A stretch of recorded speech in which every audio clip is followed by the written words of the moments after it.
and a fresh coat of paint. Half of my hometown still hanging around, still talking about that one touchdown. They're still wearing red and black, go Bobcats, while the other half of my hometown, they all got out. Some went north, some went south, still looking for a feeling, half of us ain't found. I love that Kelsea song. Ballerini's hit song, Half of My Hometown, just took home 2 awards at the CMAs. The country superstar is joining us right now. Hello, Kelsea. Congratulations. Hey, Kelsea. Hi, you guys. Nice to I'm see so happy you. to talk to you. Well, congrats, first of all, on your 2 awards. How does it feel to be a CMA winner?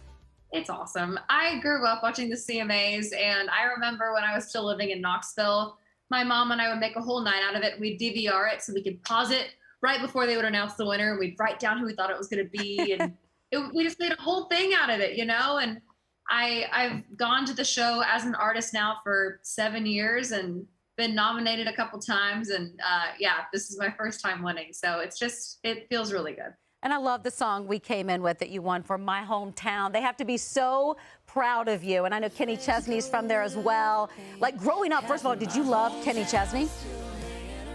I remember specifically this one time I was in my parents' Jeep Cherokee and the song I Go Back came on the radio, and he was referencing Knoxville. And I was asking my mom and dad, I was like, I don't understand how he's on the radio singing about being here. How did he do that? How did he make that happen, you know? And he's just always been my hometown hero. And so to be able to have a song about my hometown, like with him, I just think about a little kid driving around my hometown, just having that same experience with our song together. So it's pretty heartwarming, actually. Did you have Yoo-Hoo's on the floorboard too? I always loved that song. You know, you get it. Of course I did. What about the first time you heard yourself on the radio? I was in Nashville, and I was on the interstate, and I just remember I heard the DJ go, that was Luke Bryan with Roller Coaster, and up next is country newcomer Kelsea Ballerini with Love Me Like You Mean It. And I was not a responsible driver at that point, and I just was like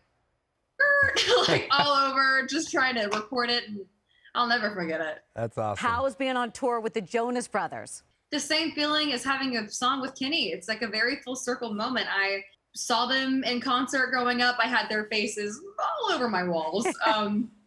And I've gotten to be friends with all of them, specifically Nick, over the last several years. And just to be able to be a part of that tour, you know, I'm a country artist. So to be able to meet a whole new crowd of their fans, they were super welcoming, super warm. And that was a heck of a way to get back on tour. Yeah, that is. That's super cool. And when you're not touring, you call yourself a homebody. So what are you watching right now that you would recommend? What's the last thing you binged? Ooh, The White Lotus. I just binged. Yeah. Incredible. Whoa. That's a good one. Yeah. Whoa. It's so good. I've also just been like taking up hobbies that make me like stay off my phone because I'm fully addicted. So I've taken up painting. I really like painting in the backyard. I'm getting old. And also this season of the morning show is like incredible as well. Stay with it. There's a turn there, too. I'm a spoiler. Mario makes fun of me. I'm not going to say anymore. So let's talk about your poetry. I love your book called Feel Your Way Through. Is it harder to write music or poetry, or is it one and the same? It's really similar. You know, I've always been so enthralled with storytelling, and that's what made me start writing songs when I was like 12. But I always thought that my writing style was just as a songwriter. And just through COVID and through, you know, kind of a disappointment of my album getting released kind of the week the world shut down, I detached the music from the writing and just kept writing. And it was in the form of poetry because that's kind of all I've ever known. But the freedom in it and the biggest difference in it is in songwriting, it's still a verse, chorus, bridge, chorus in some form, you know, and with poetry, it's whatever it needs to be. So in my book, there's one poem that's 4 lines and one poem that's 6 pages, and somehow it all just still fits together. Do you take the same approach when it comes to TikTok? Because the one with you and Reese Witherspoon was a lot of fun. I think we might have that, actually. You can take the girl out of the honky tonk. But you can't take the honky tonk out of the girl.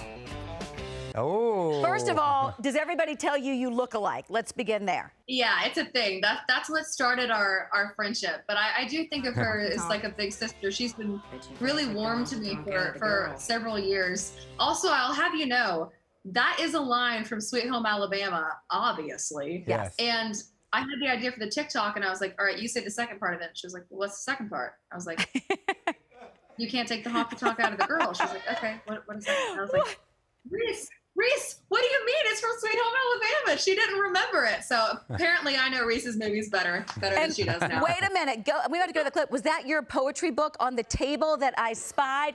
Or are you going to be in Reese's book club? It's not part of Reese's book club, but she came over and we had like kind of a heart-to-heart, friend to friend, sister to sister chat about it. And it's just, you know, there's a lot of things that I cover in this book that are a bit heavier, actually. There's some funny stuff too and some light stuff too, but some stuff I've just never talked about, and I wanted to have a conversation with someone that I trust to have it with, and I trust her a lot. So I'm really excited about sharing that. Well, congratulations on everything, Kelsea, and appreciate you taking the time we to love talk you, to us Kelsea. today. Feel Your Way Through is a book of poetry. It's available, well, wherever books are sold right now. Coming up, she's TikTok famous for turning everyday objects into amazing fashion pieces. Guys, you're not going to believe these transformations next. I always love that.